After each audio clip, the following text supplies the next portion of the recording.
Müsteşarım, Sayın Başkanım, kıymetli misafirler, kongremize bağımsız denetim kalitesinin ölçümünde yeni gelişmeler, denetim çerçevesi, kök neden analizi, denetimde kalite göstergeleri paneliyle devam ediyoruz. Bu oturuma Amerikan Kamu Gözetimi Kurumu kurulu üyesi Sayın Louis Ferguson moderatörlük edecek. Panelistlerimizi tanıtmak istiyorum ben sizlere. Uluslararası Denetim ve Güvence Standartları Kurulu Başkanı Sayın Arnold Schiller, Amerikan Kamu Gözetimi Kurumu Araştırma ve Analiz Dairesi Başkan Yardımcısı Sayın George Wilford ve Amerika Birleşik Devletleri Denetim ve Kalite Merkezi Başkanı Sayın Cindy Corneli panelistlerimiz olacaklar. The floor is yours.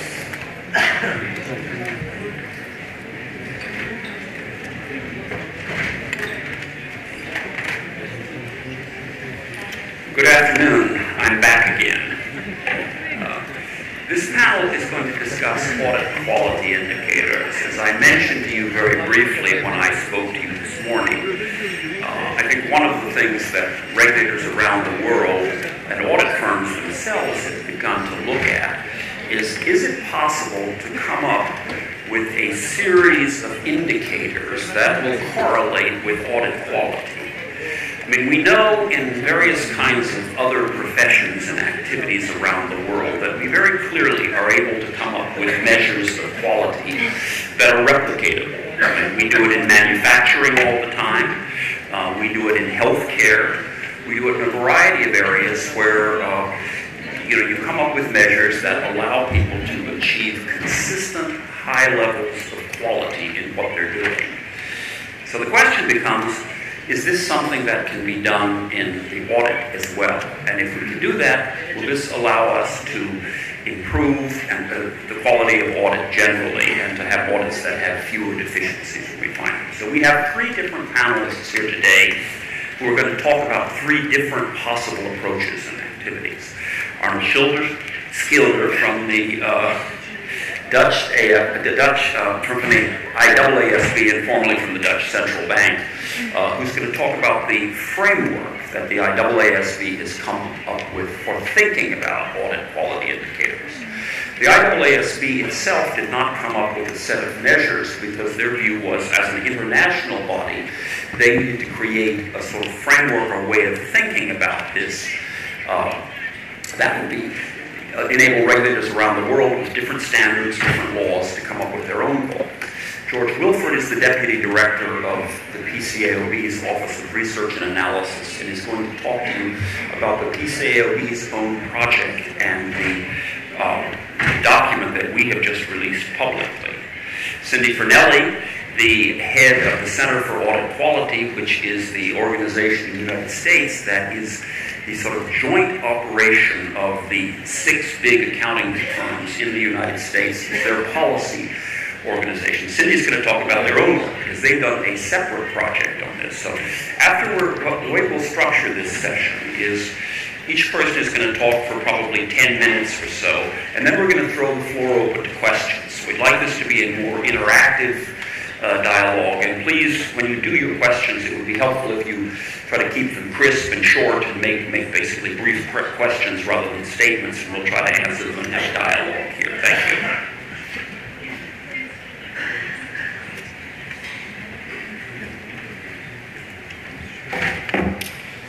Thank you, Owen. Good afternoon, ladies and gentlemen. Maybe first, as one of your international guests, let me express how impressed I was this morning by singing your national anthem. I think that said it all. Thank you for doing that. And second, in these days of so many refugees in Europe wrestling how to cope with that, I think we may look with great respect at how Turkey is handling millions of refugees. And let's hope that there come better days for all those people. On audit quality, we as IAASB are very pleased with this Congress and the initiative that you have taken to bring audit quality so much in the spot and in the front line. When we started developing what is now the framework for audit quality, we had these three objectives that you see here. We thought it was important to raise the awareness of key elements of audit quality. Many were talking about audit quality, but actually what constitutes audit quality. Second, we wanted to encourage key stakeholders. So not just auditors, but others like regulators, standard setters, the profession, to explore ways to improve audit quality. And third, finally, we also wanted to facilitate greater dialogue between stakeholders on audit quality, and also listening to the panel this morning, that's exactly what's happening here. So you're taking, in a way, the lead with this Congress. Let me summarize briefly what is in our framework for audit quality. It was quite a journey, but in the end we concluded to 5 groups of key elements that all can contribute and have to contribute to audit quality. And you see the 5 listed here. We talk about inputs, process, outputs, interactions and contextual factors. And in the diagram here in the middle, you see audit quality in the heart of it. The inputs, outputs, process have a very direct relationship, and around that you see a circle, difficult to read from there, but it portrays the auditor, management, those charged with governance, or the audit committee, the regulators, and the users. All have a role to play. Inputs, that is what goes into the audit process. And we make 2 key distinctions. One is everything that has to do with knowledge and skills, so that education comes in, standards come in, training, discipline. But on the other side also ethics and values, the tone at the top, leadership, stimulating a good quality audit, also in financial terms. And we analyze a number of factors that belong to each of these 2 categories. So on one hand, a number of factors that have elements of knowledge and skills. On the other hand, the ethics and values. And we do that at 3 levels. The engagement level, the step up, the firm level, but also on a national level. So each at the various levels can contribute from that perspective. And in the presentations that follow by both George and Cindy, you will see how these factors become more clearly addressed in these indicators. You will see elements of inputs, but also of process and of outputs. The process, of course, itself is also very important, because that's where it happens. So how are you dealing with management and with the audit committee, with the team? How are the quality controls? How is the firm stimulating that audit during the process? But still then, if you would ask a user of audit services at that point, do you think there was a quality audit? What can people say? What do they see from an audit? They don't know much about all these good inputs and the great process. As auditors, of course, you do. I've been 26 years there, so it's vital. But for users, it starts with management and those charged with governance, the audit committee, but think wider, regulators, users. So there the outputs become so very important. In the end, what do people see and read and hear from the auditor? Now, later on this afternoon there's a session of audit reporting, and I'm delighted about the progress that is happening there. Users at large now start to see and hear much more from the auditor. So that's where the audit outputs are very important. But then, that still is a bit technical, and that's why we emphasize the importance of the interactions between various stakeholders. And this slide has a bit more about that. You see the dynamics again between the auditor, those charged with governance, management, the regulator, users. Of course, auditors have the primary responsibility for performing quality audits. But other stakeholders can play a stimulating role as well. And basically, our framework calls upon each of the stakeholders, in addition to the auditors, to do their very best to make every audit a success. Think of how management can stimulate a quality audit by providing appropriate and clear information and not withholding. Think of an audit committee, how it can stimulate an auditor by asking good questions and challenging them. Think of all the work that the regulators are doing. We heard a lot about it already this morning. Asking and challenging, say, well, this is how you could enhance the quality of audit. But then also users, and the more they now start seeing from auditors in these extended new style audit report, they also can ask questions and compare.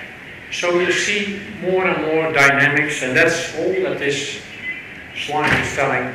We need those dynamics to get audit again in the front and in the heart of society, because it's a public service. It's as some call a credence to society is relying on the quality of audits in order to have trust in the financial system, and there is a role for everybody to play. And that's what we promote in this framework. I didn't mention the last blue circle yet, that one here, and that's again not for you to read from the distance, but it says, despite all I said, there are also factors that play a role but are more difficult to influence at some point in time. That can be laws and regulations, it can be culture, it can be the society's environment and crises and how you have to respond. Education, but it plays a role as well, and we just should not forget about it. That's all I wanted to say about the framework. We, as IAASB, as Lou indicated, did not develop ourselves specific indicators. We do believe that that's best done in the context of a national environment, as you'll hear soon. There, regulators, the profession, standard setters, governments and others can decide what works best in this society and who is then giving input to this, to these indicators. But I think it's fair to say that we laid with the framework kind of a ground for developing that. But of course we are not stopping with our work on audit quality. This is my last slide. The IAASB has listened to many comments that we picked up from asking people how the clarified international standards in auditing are working and how they have been received. Comments from audit regulators, Janine mentioned this morning, the audit inspection findings, our dialogues with national standard setters, with IFAC and so many others. It resulted in our work plan 15-16. And there were 4 topics that came clearly above as key topics that we needed to further address. It's not a message that the standards are not good, but they can be better. And these 4 topics are here in the green bullets: quality control, group audits, financial institutions, and professional skepticism. All, I'm sure you recognize that, very important topics. But when we started discussing those, we also learned that there are many interactions and crossovers. Professional skepticism is equally important when you deal with financial institutions and you have to assess the valuations of complex loan portfolios, or when you organize a group audit and you're reviewing your so-called component auditors, or your systems of quality control. So we decided that we should bring these topics together as well. And what you may expect from us, after 2 more board meetings, that at the end of this year we will publish a fairly comprehensive discussion paper addressing these 4 topics. First of all, from an overarching perspective, what are the common themes that we have to address in these standards? And then we will ask for comments from everybody. And I encourage the regulators here, the profession, the institute, Journal, to also participate, because it will be an important debate. And even yesterday evening, we were discussing how we can engage in international debate with various stakeholders on these topics. And then we'll listen next year when we get the feedback and decide to where we should work further specifically on enhancing standards. That all with the perspective of enhancing audit quality, as it says, with a very clear public interest perspective. So it will be about the engagement partner in firms, the engagement quality control reviews, monitoring, remediation, balance between the engagement partner, the component auditors, the review partner, doing justice to new audit delivery models, quality controls in centralized locations, access, sharing, monitoring, and maybe more proactive quality management approach than what we currently have for the quality control standards, which is a bit more reactive. Communication in group audits, all the complex issues with financial institutions, we heard a bit about it this morning. Professional skepticism, which we are addressing not just to find out ASD, but we have a working group including members from the Education Board and the Ethics Board, because it comes together. It's about challenging, not just corroborating, but challenging. And how do we do that, and what kind of a mindset do we need? More specifics in quality control. So if you take that at a bit of a higher level, you're talking in the end with this comprehensive exercise about audit leadership, the public interest. I think the world is asking for auditors that are leading in their audits and point to where things have to be better. Transparency and observability. It's a term that I coined from an EFR publication. Observability of the audit. How observable are audits? Well, audit reporting helps, inspection helps, transparency helps, a new quality management approach, fitness with audit delivery models around the world, the business environment that clients are experiencing, also the fitness for the complexity of today in large groups, financial institutions and others. Communication about all that, the interactions, and certainly also the documentation. How do you do a good documentation? Not necessarily a lengthy one, but one documentation that is really addressing the key issues, the key decisions. And then how would that work in the context of international firms, networks, and their quality control and remediation processes. So if I were to summarize that in a, let me call it a two-line, what might come out of this exercise in the interest of audit quality is that the ISAs need to do even a better job in addressing increasing complexity and new technologies, you mentioned big data, etc., in today's and tomorrow's business and audit environment. And I think that the profile of tomorrow's auditor is being a critical challenger, with a passion for quality management, and an auditor that is well observable for all stakeholders. Thank you very much.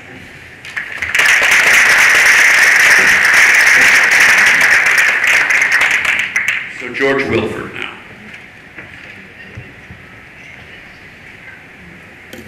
Thanks, Arnold. First, I want to thank the Public Oversight Authority of Turkey for inviting me here to your beautiful city. Second, I need to preface my remarks with the caveat that the views expressed are my own views and don't necessarily represent the members of the PCOB board or PCOB staff.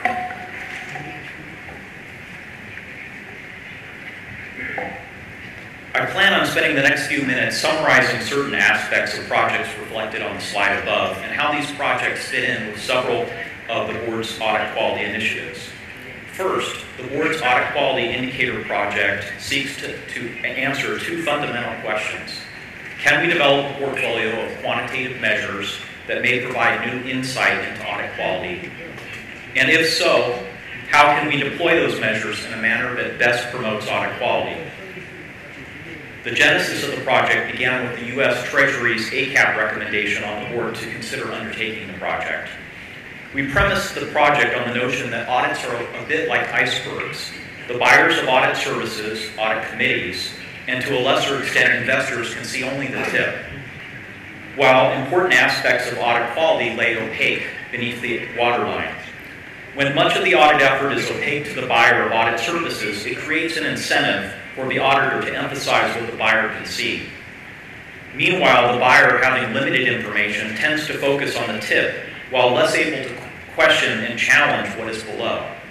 This undermines the market's ability to demand and reward all the underlying components needed for the highest quality work. We speculate that about 12 to 15 indicators may be sufficient to provide a balanced portfolio. No single indicator is determinative, and AQIs are more likely to cause the user to ask the right questions. Thus, AQIs are not algorithms, nor safe harbors, or even benchmarks. AQI data likely requires context. That is, qualitative analysis of what the data might imply. The meaning of the numbers depends on the situation. AQIs will offer the most value if they are comparable both over time and across engagements or firms. Deciding on the best use of indicators requires answers to basic questions. Who can best use the indicators? How can they be used most effectively? How should the necessary data be obtained and distributed? If a phasing approach is selected, what steps should the phasing involve? The answers to these questions will determine the scope, timing, and potential effect of the ultimate project. In an ideal world, AQIs can assist the dialogue between auditors and markets. That in turn could promote competition among auditors based on audit quality, a world where auditors win work, retain work, and are compensated based on the quality of what they do. By providing audit buyers with insight on audit quality, we can help align auditor interest with market interest. There is reason for optimism that measuring quality can affect behavior. Accountants and auditors have long appreciated that people manage what they measure, which we note in many aspects of human endeavor. Some of you may be proponents of AQIs, however, question what value a regulator can provide. Why not let the market alone drive the nature and extent of AQIs? Perhaps not surprisingly, I believe the board can add unique value to the AQI initiative, which the market alone is unlikely to provide. Perhaps we can help flag best practices across firms, study groups, and geography. Perhaps we can standardize vocabulary and definitions, thereby improving comparability of the data. Perhaps we can help ensure a comprehensive discussion, one that considers both favorable and unfavorable data. We are seeing an unprecedented level of interest in new ways to promote audit quality. In our efforts to continue to evolve and innovate for further progress towards this endeavor, we currently have several other interrelated strategic initiatives to drive quality. We also have projects on root cause analysis, quality control standards, and audit committee outreach. Our project on AQIs is an integral part of each of these projects. I view root causes and AQIs to be two sides of the same coin. AQIs adopts a top-down approach. Conversely, root cause analysis is a bottoms-up process. Hopefully they meet in the middle. In both cases, we need to identify, measure, and improve the root causes of deficiencies of audit quality. Furthermore, we've been evaluating both positive as well as negative quality events. So, for example, when an audit goes well, what were the contributing factors to that audit going well? So we're not just looking at negative events, we're also looking at positive events. Our project to update the profession's quality control standards seeks to identify and improve audit firms' control and processes as to which information can be used to measure and manage the audit practice. The purpose of our audit committee outreach is to better understand how the PCOB can assist audit committees in their oversight roles. It is possible that AQIs could be an important aspect of that help, and many audit committee members with whom we've conversed have a keen interest in our AQI project. Lou had previously mentioned audit committee outreach, and that is something that our board members are heavily engaged in. Executing on all four of these initiatives simultaneously may have powerful synergies on the firm's audit quality efforts. In particular, they can provide additional insights for corporate boards, investors, and others. Collectively, this multi-pronged approach can encourage firms to compete for business on the basis of audit quality.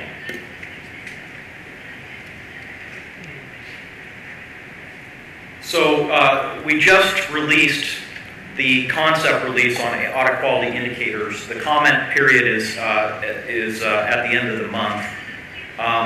In the concept release, we put forth 28 indicators.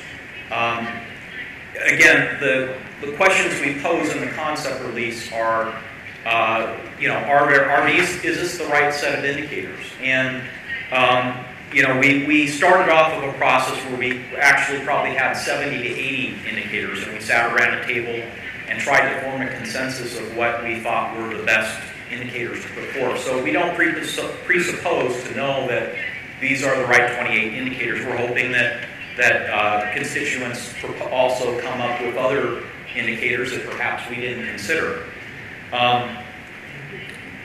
The next steps are to evaluate the comments, and we're hoping to get public comment. I encourage anyone in the room here to respond to our concept release, and you're welcome to write comments into us.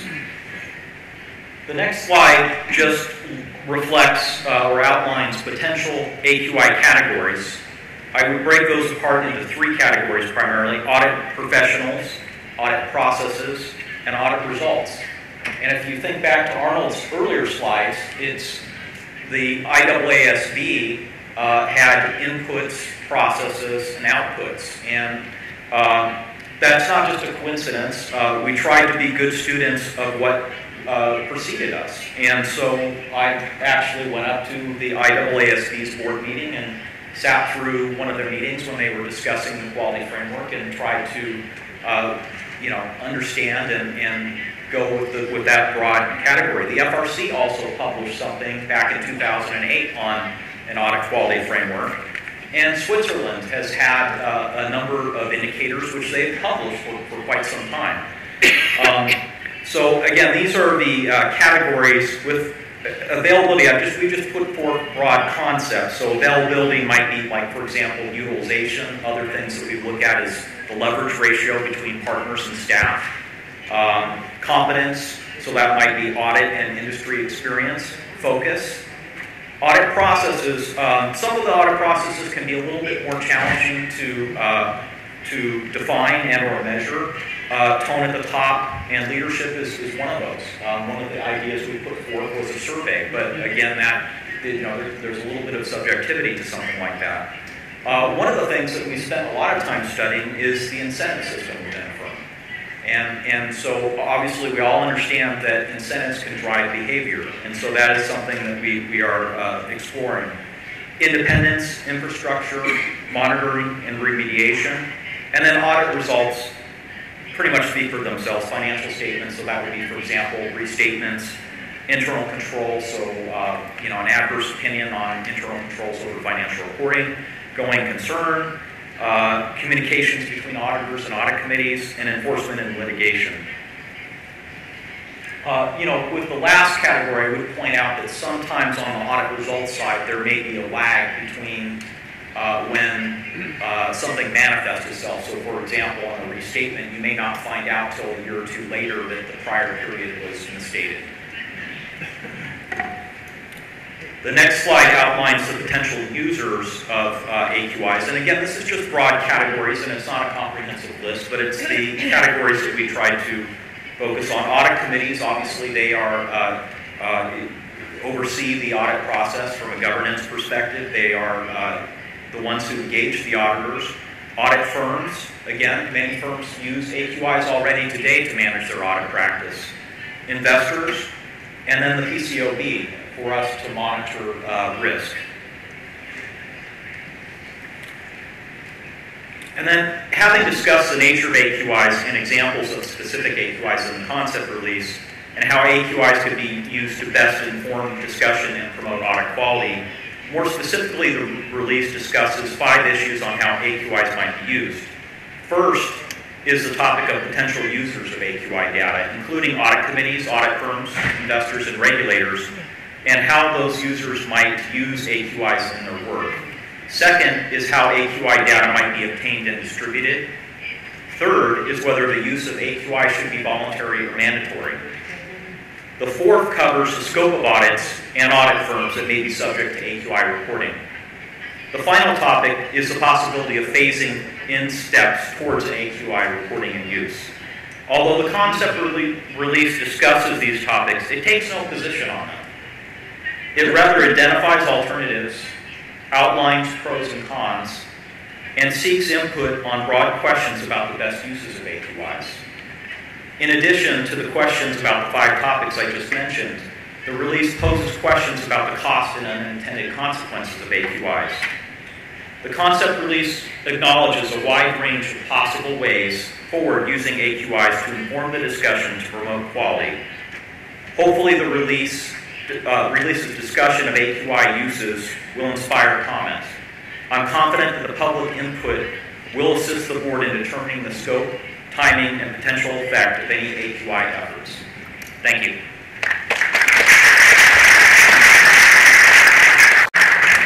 Cindy?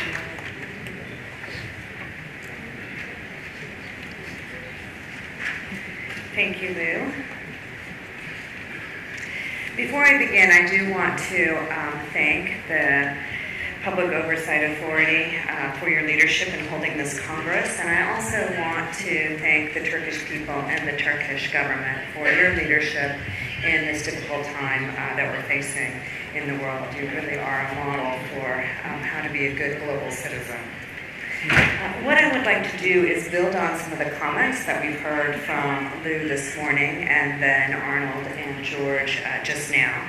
But before I do that, I will take a moment just to tell you why the Center for Audit Quality is interested in audit quality indicators. If it's not evident from our name, the Center for Audit Quality, it's because we are a public policy organization. And as Lou mentioned, we have as our members not only the 6 largest accounting networks worldwide, but also over 500 other audit firms in the United States.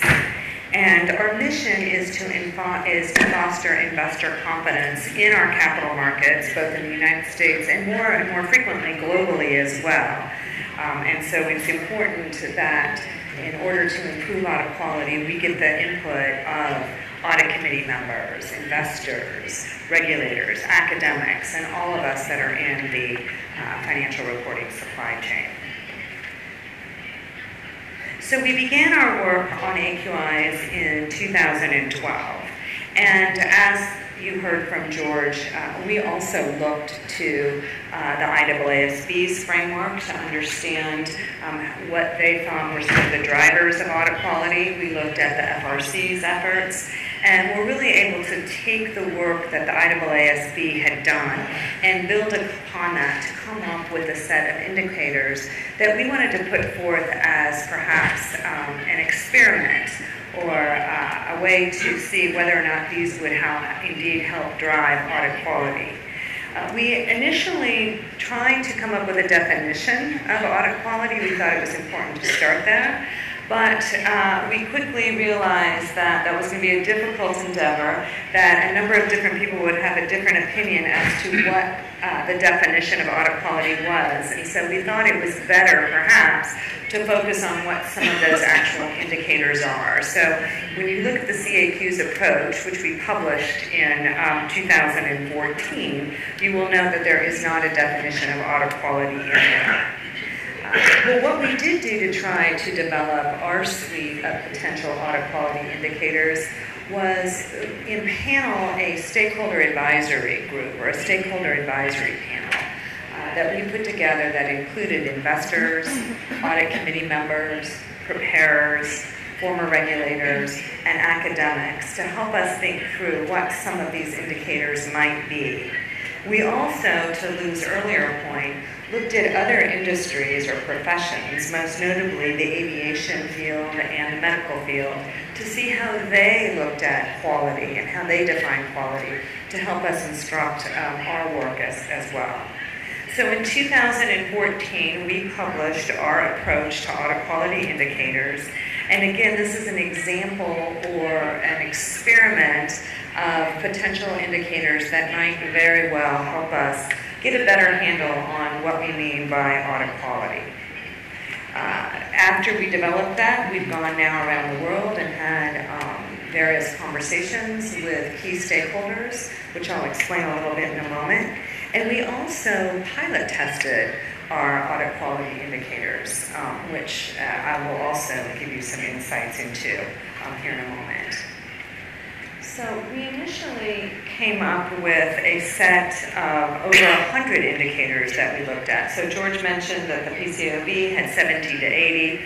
We looked at over 100 potential indicators.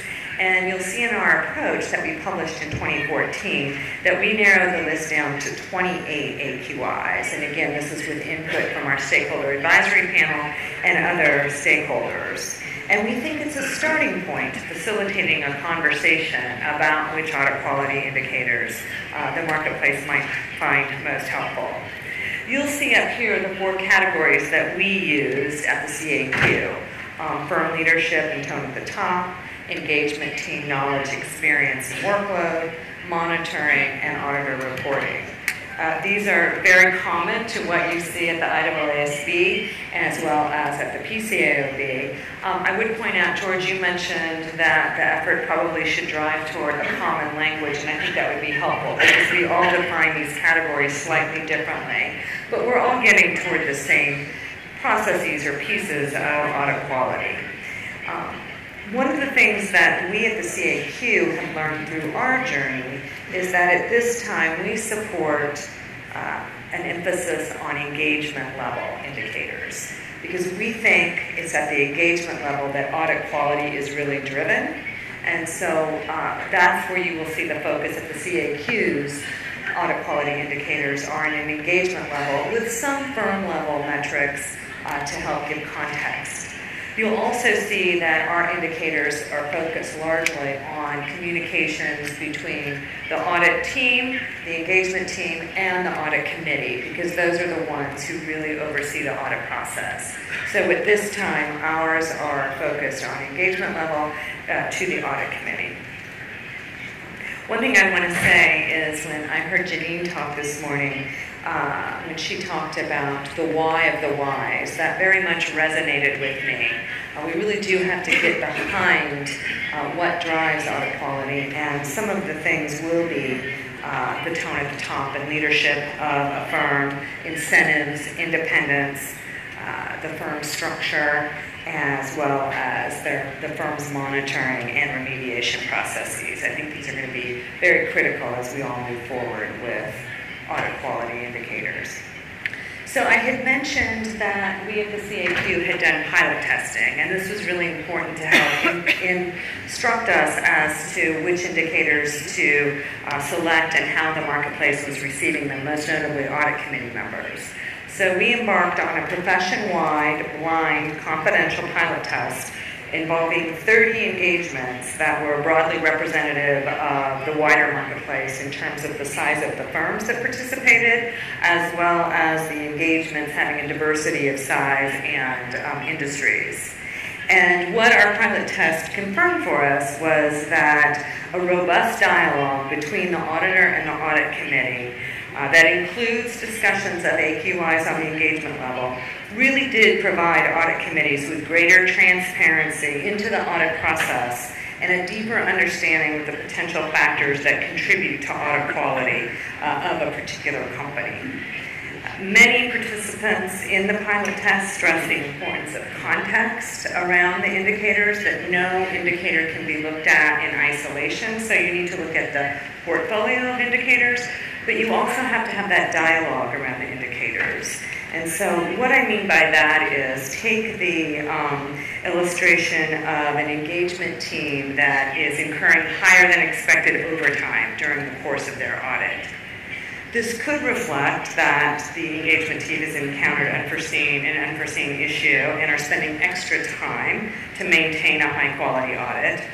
Or, conversely, it could mean that the team is overburdened, which could have a negative impact on audit quality. And so without that discussion or without that context, it's really hard to look at that metric and know what it might mean. Audit committees that were in the pilot test expressed a need for these discussions and were concerned that at this time having mandatory public-facing indicators might chill some of the discussion because you're not going to be able to necessarily capture that context or that dialogue between the audit committee and the engagement team. And then another big finding out of our pilot testing is that audit committees wanted more qualitative metrics. And I think both George, Lou, and even Arnold mentioned this too during their discussions. Things like professional skepticism and judgment. It's hard to put an indicator around that to try to capture that. So there was really a hunger for help us come up with qualitative indicators that we as audit committees can use to understand and assess our engagement team. They liked the quantitative measures, such as hours and overtime and experience, but some of the more qualitative things, including tone at the top, are difficult to create a metric around or an indicator around, but that's really what audit committees seem to want. So as we continue to look at audit quality indicators and we continue to do our work, we will try to focus our attention on how to get more of those qualitative metrics out there. So I do want to take a moment. We've heard from both the PCAOB and the IAASB about some of the other efforts that are underway in Switzerland, and I believe IFER is also going to undertake an audit quality indicator project perhaps in the near future, or look at audit quality indicators. Janine's looking at me like that might not be quite right, but to looking at audit quality indicators because it's such an important issue. But I do want to mention, as part of our outreach, we held roundtables with audit committee members, not only in the United States, in Chicago and New York City, but also in London and Singapore. And the Singaporean audit oversight group, ACRA, is also getting ready to issue audit quality indicators on a voluntary effort, on a voluntary basis in Singapore. Next month, I believe they will release their audit quality indicator approach and start requiring those to be used. Well, not requiring them, but have the firms start using those come January. They're taking a voluntary approach, although they will be monitoring that as a regulator. So as part of the Singaporean oversight authorities regulation of the audit firms, they will look to see whether or not they are indeed using those audit quality indicators as part of the inspection process. So while it's voluntary, I think it's safe to say that there is a very strong expectation that the firms will be using those. And that also a big difference between what the Singaporean approach and the CAQ's approach is that these are more on a firm level basis in Singapore as opposed to an engagement level basis. So our work at the CAQ continues in this vein. We will be publishing a summary of the roundtable discussions that we held in those 4 cities later on this year, and we will continue to share our thoughts and approaches to AQIs with the PCAOB and other regulators around the world. So with that, I'm going to thank you for the opportunity to talk about our approach and turn it back, I believe, to Lou for further questions from the group. So thank you.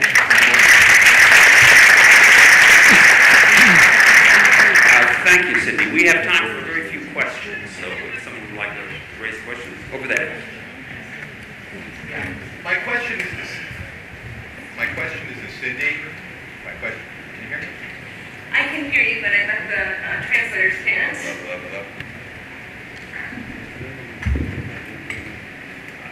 You mentioned engagement level versus firm level, and I didn't quite understand the distinction between those two approaches.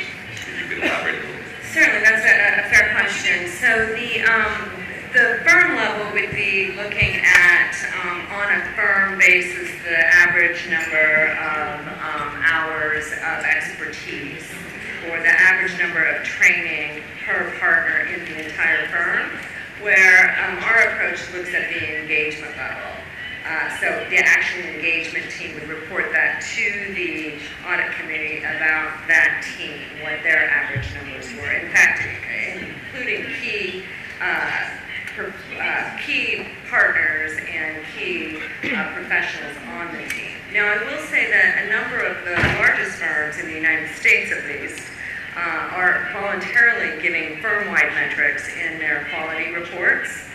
So a number of firms are doing that. Of course, there are other jurisdictions around the world that require those types of reports and those kind of metrics. But our approach is really on the engagement team. Yeah, my second question is for George. You had a slide where you talked about AQIs. In the process area, you had an infrastructure area. And I didn't quite, could you elaborate a little bit about what might be underneath that heading? Yeah, so that might be, for example, how much a firm is spending on improving its methodology or infrastructure. Lou mentioned big data is an area that firms are going into using information tools. But, you know, in other words, looking at how much is being reinvested back into the audit practice. But again, trying to find a definition of and making sure that everybody's calculating a measure like that on a comparable basis is going to be somewhat of a challenge. Thank you. Anyone else? Yes. First, I would like to thank you for your presentation and thank you again for being here in Istanbul, especially at these difficult times. I would like to ask my question is about what are the reactions of small and medium scale audit firms to AQIs? Which one is more welcoming, the large firms or medium scale firms? Cindy or Joe? Well, I can start. I think, not surprisingly, the larger firms have a better capacity, perhaps, to extract the information. So that was another piece of our pilot testing, was to see how easy it was for the firms to get that information to report it to the audit committee. But we were very keen on making sure that our audit quality indicator approach was scalable so that firms of all sizes could use them. We feel very strongly at the CAQ that investors and those who benefit from the audit of any size company are entitled to those tools and resources, and not just investors in the largest companies, which tend to be where the largest firms audit are the largest companies. So it was very important to us that they be scalable, our indicators. And I would echo what Cindy said, but most of the interaction I've had has been with the large firms, and so, as I mentioned, the large firms have been using some of these indicators to manage their practice for quite some time. Some are actually, as I mentioned, already publishing AQI measures in their audit quality reports. With the question with the smaller and medium-sized firm, again, the fundamental question is scalability. We posed that question up in our concept release. And as of right now, I would wait until I got comment letters back before I just haven't talked to that many medium-sized or small firms. I've talked to a couple. They are concerned about scalability. I think that in some measures, they may actually, a smaller firm might look better. For example, in leverage, large firms tend to use probably more leverage than some of the smaller firms. So when I say leverage, I mean partner to staff ratio. But in other measures, they may not. So I think scalability is the fundamental question. I wouldn't want to comment necessarily on the view of smaller, medium-sized firms until we've received our comment letters and have been able to more thoughtfully analyze that question. Yeah, one other point I want to make about that is, as we've gone out and talked to audit committee members, particularly when we went to Chicago, there were smaller companies based in Chicago than there were, for the most part, in New York. And a number of audit committees are already using AQIs now, voluntarily, because they've heard about it, and they too are hungry for a way to capture and to have better resources and tools to look at audit quality. Then frankly, really right now, it's the inspection reports. In the United States, it's the Part 1 inspection reports, which are an important indicator of quality, but not, I think audit committees want other indicators as well. And so we've already seen audit committees in the United States voluntarily using some form of AQIs, even at smaller companies. We're actually out of time, but we'll take one more question.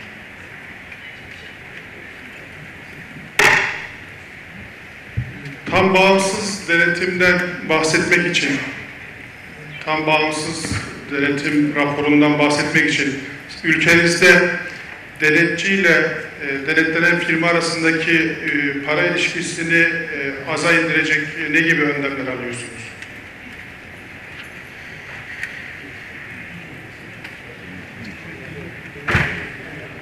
I think what you're asking is the inherent potential conflict of interest between the company paying the auditor's fees. Is that your question? Yes. Well, I would argue, and perhaps Lou and George are better at this, is that after the Sarbanes-Oxley Act, there were a whole host of reforms that were put in place to try to mitigate that very potential conflict of interest. So we have an independent oversight authority. You have to have an independent audit committee that is directly charged with hiring and compensating the auditor. There are prohibitions on non-audit services, and even those that are allowed, the audit committee has to sign off on. So I think that the whole structure that came about after the scandals that occurred right after the 2000s were meant to mitigate those potential conflicts of interest. But Lou and George. Well, that said, the best you can do, though, is to mitigate. As long as, I don't think you can ever eliminate it, as long as the person being audited is the person paying the bill. There's an inherent problem there. And so part of what we try to do is to monitor to the greatest extent possible the independence of the audit committee. I mean, how independent is the audit committee really? And one of the things we find is that, at least in the United States, that in very large companies, audit committees tend to be very good. They tend to be independent, they tend to be quite tough on management. As you move down the scale and companies get smaller, audit committees tend to be less experienced. Management is much more important, much more involved in the process, much more heavy-handed, and we have to be aware of that. But I think as long as we have a model where the issuer pays for the audit, the conflict you raise is simply an inherent part of the problem. It's something we have to be worried about all the time and have to be very, very concerned about. Unfortunately, we're really out of time now. We want to keep this on schedule, but thank you very much.